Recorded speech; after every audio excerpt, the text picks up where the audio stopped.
আজকে সকালটা একটু অন্য রকমের। এখন বাজে সকাল 5টা আর তোমাদের দাদাভাইয়ের আমি চলে এসেছি শিয়ালদা স্টেশনে।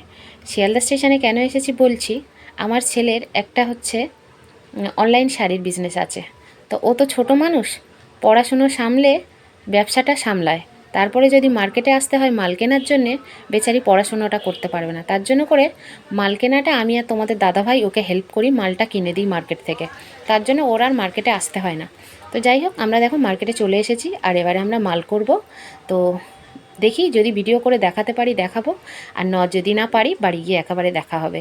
তো এই ব্যবসাটা অ্যাকচুয়ালি আমার ছেলে শুরু করেছিল যখন ও মাধ্যমিক পাশ করেছিল তারপর থেকে। তো মাধ্যমিক পাশ করার পরে ওর গিফট দেওয়ার জন্যে আমি আর তোমাদের দাদাভাই ওর জন্য 10,000 টাকা রেখেছিলাম একটা গিটার কিনে দেবো বলে।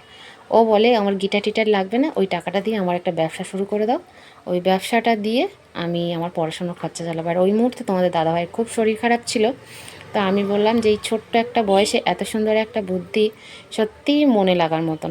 তো যাই হোক, সেই টাকাটা দিয়ে ও বেচারি ব্যবসাটা শুরু করেছিল। মাঝখানে আমার শ্বশুরমশাই মারা যাওয়ার পরে ওর ব্যবসাটা কিছুদিন আমরা বন্ধ রেখেছিলাম, কারণ ওর যে টাকা ছিল, যতটা পুঁজি ছিল, লাভের টাকা ছিল, পুরোটাই নিয়ে আমরা হচ্ছে আমার শ্বশুরমশাইয়ের কাজে লাগিয়েছিলাম।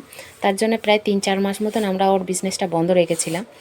আর সেই জন্য করে আবার নতুন করে যা ছিল সেটা আবার শুরু করা হয়েছে। আর এই যে দেখো আমরা মানে মাল কিনে তারপর হচ্ছে মার্কেট থেকে বাড়িতেও চলে এসেছি। এসে তোমাদের দাদাভাই কালকের যেহেতু আমরা একটু দেশের বাড়িতে যাব, কারণ আমাদের যে সরকারি লোনের ঘর বেরিয়েছে, ওই জন্য করে আমরা একটু দেশের বাড়িতে যাব। তো সেই জন্য মানে গিয়ে হচ্ছে আমরা ওই মাপঝোপগুলো, ঘরের মাপঝোপগুলো করতে হবে, সেইগুলো সব তোমাদের দাদাভাই গুছিয়ে নিচ্ছে। যাচ্ছি যখন বাইকে করে একেবারে বেঁধে নিয়ে যাব, অল্প অল্প করে তো নিয়ে যেতে হবে, তো তার জন্যে। আর এখানে দেখো আজকের হচ্ছে মাঘী পূর্ণিমা, আর তোমাদের দাদাভাই হচ্ছে বাজারে গেছে, বাজার থেকে বড় বড় মাছ কিনে এনেছে। আর যেহেতু আজকের মাঘী পূর্ণিমা আমাদের বাড়িতে মাছ খাওয়া হবে না, আর আমি বললাম তাহলে কি হবে, বললাম আমি বাজারে গেছি, গিয়ে মাছগুলো কম দামে পেয়েছি, নিয়ে চলে এসেছি। মাছগুলো কম দামে পেয়েছে বলে যে মাছগুলো খুব খারাপ তাও না, বড় বড়, মানে দেখেই বুঝতে পারছো কত বড় বড় মাছ। তো যাই হোক, সোনাইয়া তোমাদের দাদাভাই তো মাছের পোকা, ওরা যতটা মানে মাছ পেলেই ওরা দুই বাবা ছেলে পুরো পাগল, পারলে পুরো মাছের বাজারটাই তুলে নিয়ে আসে। আর এই যে বড় মাগুর মাছটা এনে সোনাই আমাকে বারবার এক কথা বলছে, মা বাঘ কিনে নিয়ে এসেছি, বাঘ কিনে নিয়ে এসেছি। তো যাই হোক, ওর বাবা মাছ কাটছে আর ও সেই মাছটাকে দেখছে আর শুধু লাফালাফি শুরু করে দিয়েছে বাচ্চাদের মতন। মানে একটা ছেলে 17-18 বছর বয়স, তাও এখনও পর্যন্ত সেই বাচ্চা ভাবটা ওর মধ্যে থেকে যায়নি। তো যাই হোক, মানে ছেলেকে কি বলবো, ছেলের বাবা মাছটা কাটার সময় সেও নিজেও লাফালাফি শুরু করেছে। আর মাছটার ওয়েটও ছিল প্রায় 2 কেজি 2.5 কেজির মতন মাছটার ওয়েট ছিল। তো যাই হোক, আমি তো প্রত্যেকবারে আমি অল্প আনলে আমি কেটে নিই, এবারে আর অনেকটা মাছ আর মাছটা অনেকটা বড়, আমি কাটতে পারবো না বলে তোমাদের দাদাভাই কেটে দিচ্ছিল। তো যাই হোক, ও নিজেই কাটতে গিয়ে হিমশিম খেয়ে যাচ্ছে, আর আমি যদি কাটতাম জানি না কি করতাম। তো যাই হোক, মাছটা প্রচণ্ড মানে শক্তি ছিল মাছটার গায়েতেনে। তো মাছটা যেহেতু আজকের আমরা জানি না, আমি তো মাছ খাবো না, আর তোমাদের দাদাভাই আর সোনাই খাবে কি না জানি না। তো চেষ্টা করব যদি খায় ওদের একটু রান্না করে দেবো, নয়তো বাকিটা ফ্রিজে ঢুকিয়ে দেবো, আস্তে আস্তে খাওয়া হবে। আর এখানে দেখো তেলাপিয়াগুলো এনেছে বেশ বড় বড়, অনেকটা চওড়া চওড়া। আর আমরা সপ্তাহের মাছটা না একবারে তুলে নিই, কারণ সপ্তাহের মাছটা এই কারণে একবারে তুলে নিই, আমি তো বাজারে যেতে পারি না, কারণ আমি বাজারে গেলে মাছ কিনতে পারি না, আর আমার বিরক্ত লাগে খুব। ওই জন্য করে তোমাদের দাদাভাই যখন ছুটি ছাটায় বাড়িতে থাকে তখন ও কিন্তু মাছটা কিনে দেয়। আর মাছটা কাটার সময় সত্যি কথা বলতে প্রচণ্ড অসুবিধা হচ্ছিল, দুবার দুটো পোঁচ দিয়েছে, দুবারেই মাছটা এমন ঝাটকা মেরেছে হাত থেকে বেরিয়ে গেছে। তো সত্যি কথা বলতে মাছটা যখন কাটছিল খুব খারাপ লাগছিল আমার। তো তাও তোমাদের সাথে শেয়ার করলাম।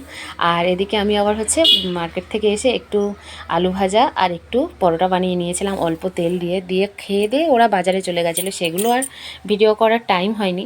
তো এখন আমি ভাত বসিয়ে দিয়েছি, দিয়ে আর এদিকে হচ্ছে পরোটাগুলো গুছিয়ে রেখে দিচ্ছি। যেহেতু বেশি হয়েছে 2 পিস পরোটা আর একটু আলুর তরকারি, তো তার জন্য করে এগুলো গুছিয়ে রেখে দিলাম। বিকেলে খেলে সোনাই খেয়ে নেবে, নয় আমি খেয়ে নেবো, আর রাতে ভাত খাবো না। তো যাই হোক, এগুলো গুছানো হয়ে গেল। এবার এগুলো গুছিয়ে গেছে দিয়ে না মাছগুলো ধুতে হবে, কারণ মাছ কেটে দেবে কিন্তু ধোয়ার দায়িত্ব এখন আমার।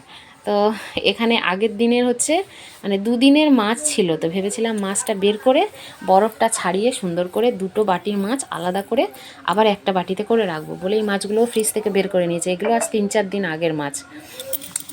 তো তার জন্য করে এগুলো বরফ ছাড়াতে হবে। আর এদিকে দেখো ওই মাছগুলো বরফ ছাড়িয়ে ফ্রিজে ঢুকিয়ে দিয়েছি গুছিয়ে। আর এদিকে সোনাই আর তোমাদের দাদাভাইয়ের জন্য এই মাছগুলো রান্না করছি। আর এই ভিডিওটা না দুদিনের ভিডিও, একদিনের ভিডিও ছিল না। তার কারণ আমি মাগুর মাছটা আমাদের রান্না হয়নি, কারণ আমরা মাঘী পূর্ণিমা ছিল বলে মাগুর মাছটা আমরা রান্না করতে পারিনি, পরের দিন রান্না করেছিলাম। কারণ তোমাদের দাদাভাইয়ের মানসিক ছিল, আর যেখানটায় মানসিক ছিল সেখানে আজকের মানে মাঘী পূর্ণিমার দিনে পুজো ছিল রবিবার।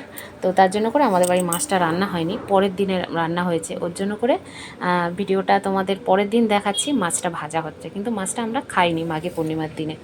তো যাই হোক, এখানে হচ্ছে রাত্রেবেলা চলে এসেছি একটুখানি পরোটা ঠিক না, পিঠে করতে।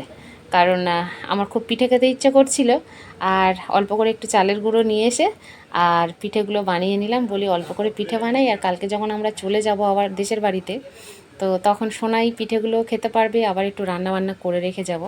তো যাই হোক, সকালে যাব বিকেলে আসবো। সবাই ভালো থেকো, ভিডিও ভালো লাগলে লাইক কমেন্ট শেয়ার করো, টাটা।